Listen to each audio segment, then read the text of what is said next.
You are welcome to this class, How to Plan Your Meals. This is Esther Akapo and I am your coach for this course. I'm your teacher for this course. This is class 1 out of 15 classes. So I deliberately make the classes very short so that it won't be so boring, and then you'll be able to get the best from the teachings.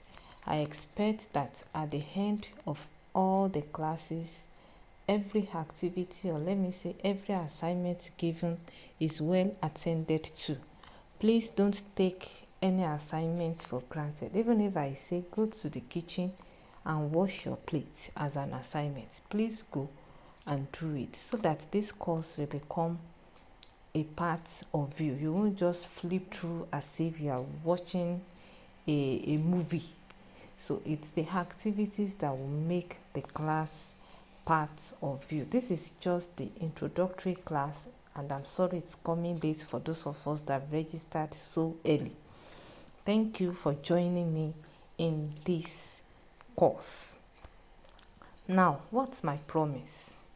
I promise at the end of the 15 courses, which is going to last you 30 days, at least a course you take it for 2 days for proper assimilation. You should be able to understand the importance of balanced meal plan. You should be able to apply food safety practices. You should be able to enhance your cooking skills.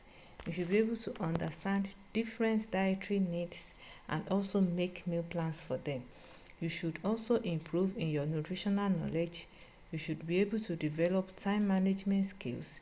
You should be able to develop meal planning skills, and you should be able to promote sustainability. What do I mean by that? If you are able to go through this course and you take every bit of it very, very serious as very, very important, you will be contributing to the whole world at large by contributing to the SDG goals. This is going to be our class 15, and I'm going to make an in-depth exposition about it when we get there. Let's move on. So this week 1 out of the 4 weeks for the 15 classes, this is our goal that we want to achieve. We want to understand the importance of balanced meal plan and also get the necessary things in place to create a balanced meal plan. Then we also want to be able to apply food safety practices. Let's move on.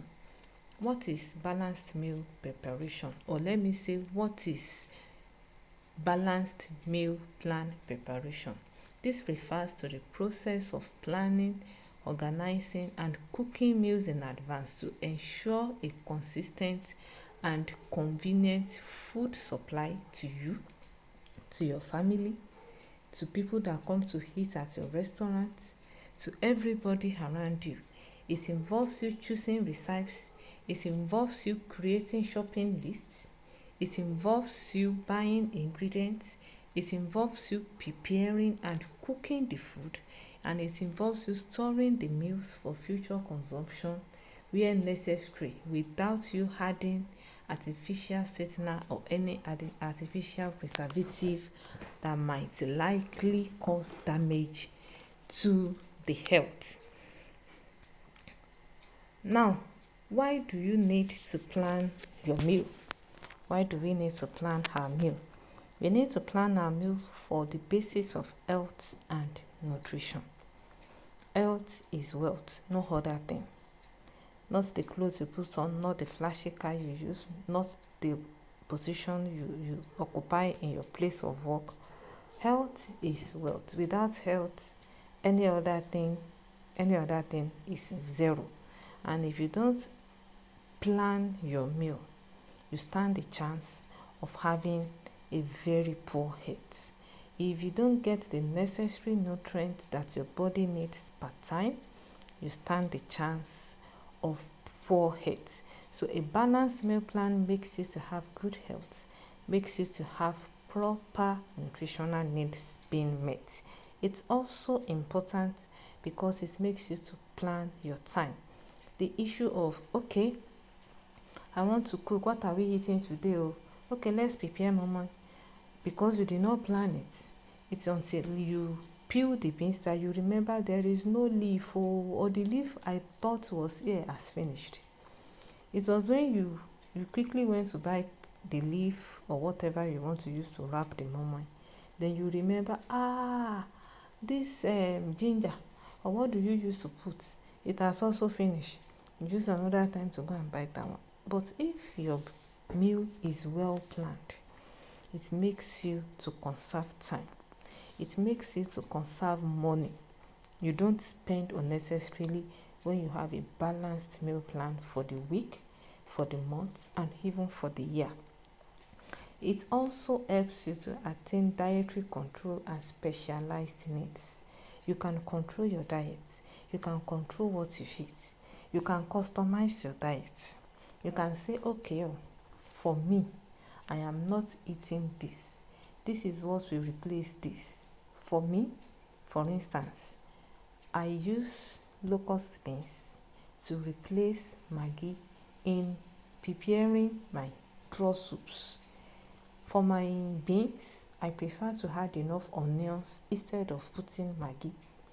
For my fried rice, I have a fried rice mix that will give my fried rice its color without adding artificial preservatives. I have customized my meal. I'm able to control my diet. I can say I have control over artificial sweeteners because I don't use them, which will not be possible if I don't plan, if I don't have a balanced meal plan. I don't plan my meal. It won't be possible if all I do is to eat outside. Another advantage is the family and the social connections. Imagine you telling your child, next week we are going to base our meal in this house on a plant-based diet, and your children are eager. Okay, what is plant-based diet? When the week eventually comes, you sit them down and make them to understand this is for Monday, this is for Tuesday, this is for Wednesday, and this is why we are taking this on Monday, this is why we are taking this on Tuesday, this is why we are taking this on Wednesday. Just imagine the kind of connection and the kind of bond you have with your children. Do you know it will even eliminate the issue of them squeezing their face when you send them to the kitchen and all that, because they know the kitchen is a place where they get the necessary nutrients for any other thing they might even want to do. They want to press phone, they want to watch TV, they want to do anything. Without them getting to the kitchen, they won't be able to get all other things done successfully. So making a balanced meal plan creates a kind of connection between you, your family, your children, every other person that surrounds you. It also gives psychological and emotional well-being. If you are able to plan a meal that helped you in reducing your blood sugar level, a meal that helped you in getting your desired size and shape, a meal that helped you in controlling high blood pressure, you created it yourself, you followed it, and you got results. How do you feel? It gives you a kind of fulfillment psychologically, emotionally. You feel good, you feel great because you wanted to achieve something, you put in the effort, and it was achieved.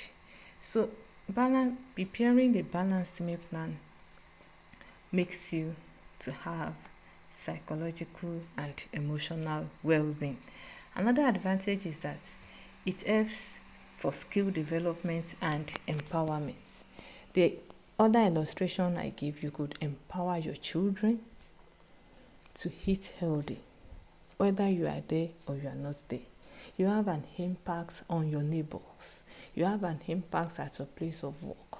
You have an impact on everybody around you that they should eat healthy. That impact makes you to empower them to live healthy. So those are the advantages of preparing a balanced meal plan. Now, you don't prepare a meal plan and just put it on the shelf for you to catch dust.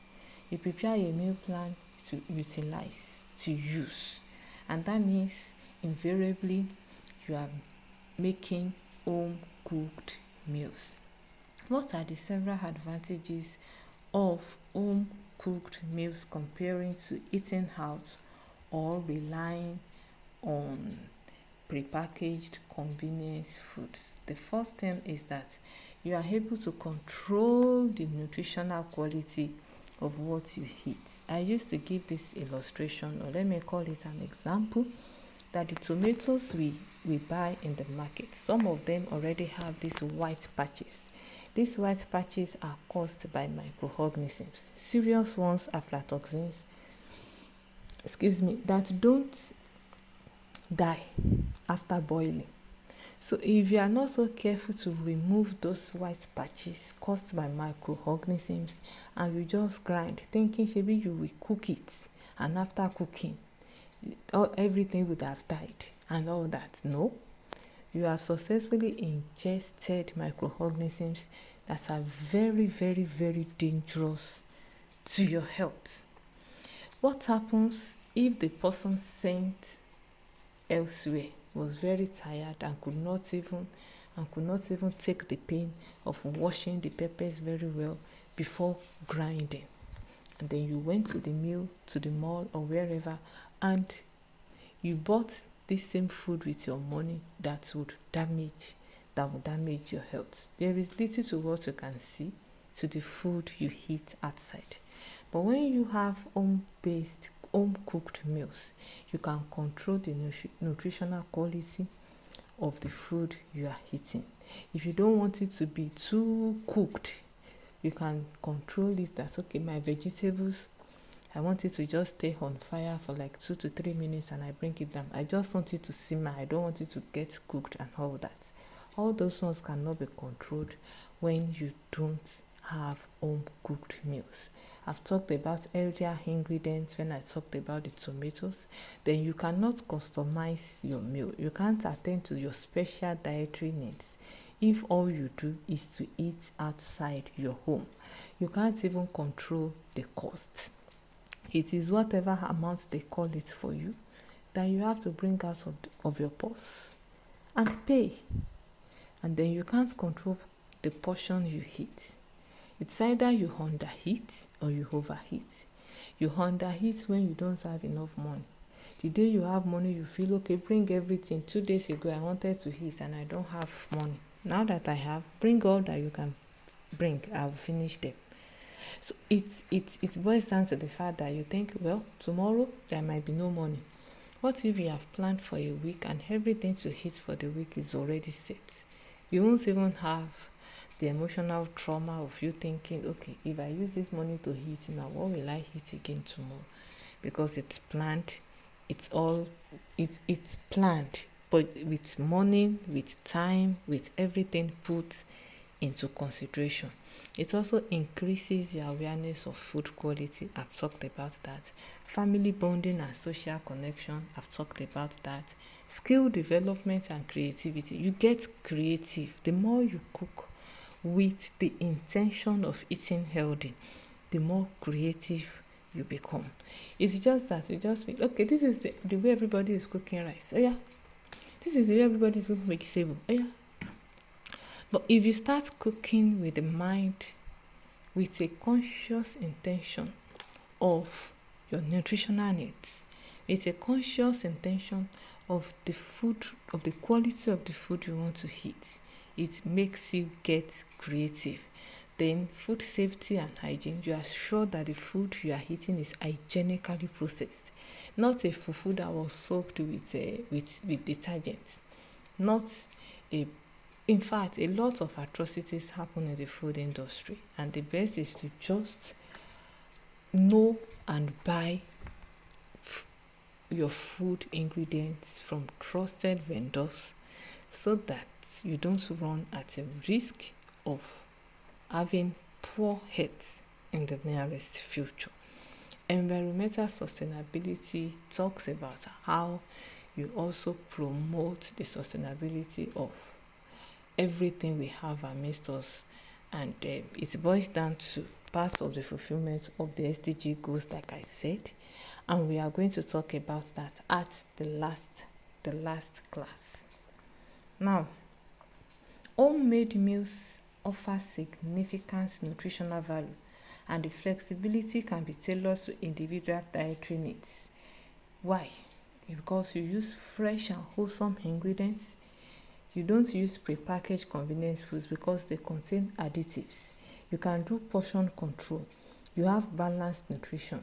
You can customize for your dietary restrictions. I restrict myself from eating Maggi, and I've customized my natural spices for the sweetness. You also be able to control or manage your allergies. It also makes you to have personalized nutrient intake. If you are allergic to turmeric now, you don't mistakenly go and eat turmeric in a place where you don't know if turmeric was added or not. If you are allergic to anything, you can easily control it at home than to eat outside. Then it has long-term health benefits. Remember, when for us women listening to this message, to this course rather, when we were pregnant for our children, we were told eat this, eat that, eat this, eat that, eat this, don't eat this. Why? Because we want our children to come out fine without having health issues. And the things you ate then when you were still pregnant of them is still helping them till today. Till today. I want you to also take note. What you eat now has effects on you now, has effects on you tomorrow, has effects on you in the nearest future, has effects on you till you pass out of this life. So the earlier the better we take eating healthy serious because of old age. So many things set in, and our body organs tend to stop work abruptly because they were not well managed when old age has not set in. So eating healthy has long-term health benefits. You are not just eating healthy to lose weight. You are not just eating healthy for this present time. You are eating healthy for old age.